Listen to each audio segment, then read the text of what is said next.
Ở cuối tập 151, sau khi truyền nhân tiên địa cống nạp bảo vật, Thạch Hạo đã liền thu được một thanh chiến kích vô cùng chất lượng. Tiếp theo, sau khi tất cả rời đi, Thạch Hạo cùng Thanh Y liền gặp nhau ở tại thần trì, chậm rãi bước đi, hai người nói với nhau rất nhiều chuyện. Theo lời Thanh Y, lần này chủ nhân của mình đã tới, bởi vậy nàng ta chắc chắn sẽ không buông tha.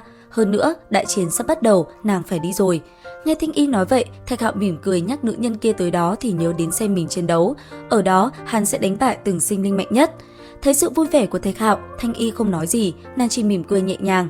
Bất chợt, nàng xoay người sau đó nhìn thẳng vào mắt Thạch Hạo. Dưới ánh trăng sáng, một loại tâm tình khó diễn tả thành lời bất chợt xuất hiện trong ánh mắt hai người. Nhìn nhau một hồi, Thanh Y liền nói lời từ biệt với nam nhân kia. Sau đó, mỗi người một hướng, hai người bay về phương xa. Thời gian qua đi, sau khi trở về đạo tràng Chí Tôn, Thạch Hạo đã liền đi tới gặp lão sư. Thế nhưng, Tề Đạo Lâm biết Thạch Hạo tới lại không nói gì.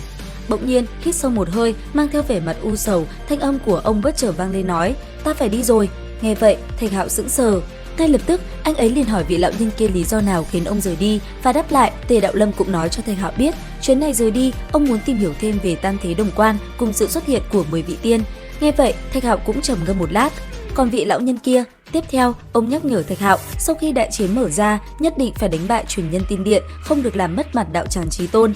Nghe vậy, Thạch Hạo liền nói với Tề Đạo Lâm, cho dù tên kia có dung hợp chủ thân và thứ thân, chính mình vẫn đủ khả năng đánh bại hắn. Thế nhưng đáp lại, Tề Đạo Lâm lắc đầu, ông nhắc nhở nam nhân kia phải cẩn thận, bởi vì khi chủ thân và thứ thân dung hợp, sức mạnh là sâu khó lường. Điều này cũng bởi bí pháp này vô cùng lợi hại, nó là do một sinh linh bất diệt sáng chế ra. Nghe tới đây, Thạch Hạo liền nhớ tới sinh linh bất diệt. Ngay lập tức, anh ấy liền hỏi thêm một chút thông tin, thế nhưng đáng tiếc, vị lão nhân kia cũng không biết. Tiếp theo, ông nhắc Thạch Hạo vài chuyện nữa. Đầu tiên, đó là chuyện về thiên nhân tộc, chắc chắn đám người kia sẽ không bỏ qua chuyện vừa rồi. Thứ hai, sau khi đại chiến bắt đầu, phải cố gắng đánh bại cường địch và tiến vào tiên cổ để đoạt lấy tạo hóa cùng bảo vật ở bên trong đó. Dặn dò hết mọi thứ, Tề Đạo Lâm cười nói: "Đi thôi, tới tiên khoáng của Hỏa Châu, nhìn xem thử có đạt được chốt tạo hóa nào hay không." Thời gian trôi qua, thân ảnh Tề Đạo Lâm cùng Thạch Hạo rất nhanh đã xuất hiện ở tại Hỏa Châu, đang phiêu phù trên không. Bất chợt, bàn tay Tề Đạo Lâm liền phóng ra một đạo ánh sáng xuyên thủng trời cao, kèm theo đó từng vòng sáng cũng xuất hiện. Khi nó kết thúc, dưới mặt đất, một vụ nổ ầm ầm cũng liền bạo phát. Khi khói bụi qua đi, nó liền để lộ ra cửa vào của một hang động đen tối. Thế, hai người cũng liền phóng người vào bên trong. Rất nhanh, khi thân ảnh hai người xuất hiện, một màu đen tối đã liền bao phủ họ lại. Lúc này, phải dùng một viên ngọc thạch tỏa ra ánh sáng, Thạch Hạo mới có thể nhìn thấy đường đi về phía trước. Vừa đi, Thạch Hạo vừa nhìn ngó, thấy tò mò, anh ấy cũng nhanh nhảu hỏi vị lão nhân kia về nguồn gốc của mỏ khoáng. Nghe thế, Tề Đạo Lâm cũng tỉ mỉ cẩn thận giải thích toàn bộ cho Thạch Hạo hiểu. Đi dạo một hồi, hai người nhìn thấy trước mắt là rất nhiều khoáng thạch. Thế nhưng nhìn xung quanh nơi này, Tề Đạo Lâm lại bị những vết chém ở trên tường cuốn hút, đó chắc là do một vị thượng cổ đại năng lưu lại. Còn Thạch Hạo, khi nhìn thấy hỗn nguyên thạch vô cùng quý giá, anh ấy cũng liền đưa tay ra và thu lấy nó. Tiếp theo, tiến về phía trước, hai thầy trò lại tiếp tục cùng nhau bàn luận. Thế nhưng càng đi sâu, nơi đây tinh khí càng nồng đậm.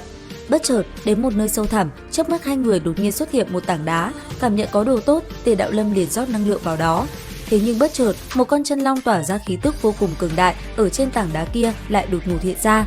Nhìn thấy nó, hai người kinh ngạc, còn con chân long kia thấy hai người trước mắt, nó liền gầm lên, sau đó lao về phía trước. Thế vậy, hai người mau chóng chạy đi, dùng tốc độ nhanh nhất phóng về phía trước. Rất may, nhờ Tề Đạo Lâm chạy nhanh, hai người mới thoát được. Tiếp theo, hai thầy trò lại tiếp tục tìm hiểu về nơi này. Đi tới một hang động cổ kính, Tề Đạo Lâm cẩn thận nhìn ngắm nơi này một lượt. Thế nhưng bất chợt, nơi đây lại xảy ra rung động. Sau đó, một hư ảnh khổng lồ phía sau đột nhiên phát sáng. Cầm trên tay một thanh chiến mâu, nó liền phóng thẳng về phía trước. Thấy vậy, phù văn trên tay Tề Đạo Lâm liền tỏa ra kim quang. Sau đó, thân hình ông biến mất, phù văn ngút trời cùng ánh vàng chói lóa liền chắn trước người Thạch Hạo. Khi hư ảnh khổng lồ kia đánh vào, nó liền bị chặn lại, thanh chiến mâu trong tay cũng nhanh chóng tan vỡ.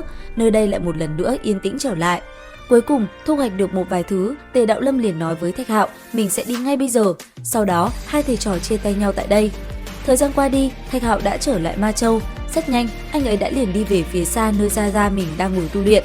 Thấy Thạch Hạo trở về, vị lão nhân kia rất vui mừng. Ông cũng nói cho Thạch Hạo biết, nhờ có cơ duyên, cánh tay cũng đã mọc ra, chính mình như trẻ lại.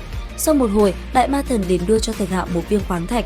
Sau đó, ông liền nói cho đứa cháu của mình biết về tác dụng của nó. Cứ thế, hai người ngâm mình dưới hỏa diễm nồng đậm, nói cho nhau một vài chuyện. Thạch Hạo liền chia tay ra mình và rời đi. Tiếp theo, anh ấy liền trở về Ngũ Hành Châu để tìm Hoàng Điệp và Đả Thần Thạch. Đến đây thì hết tập 152 Thế giới hoàn mỹ. Xin chào và hẹn gặp lại!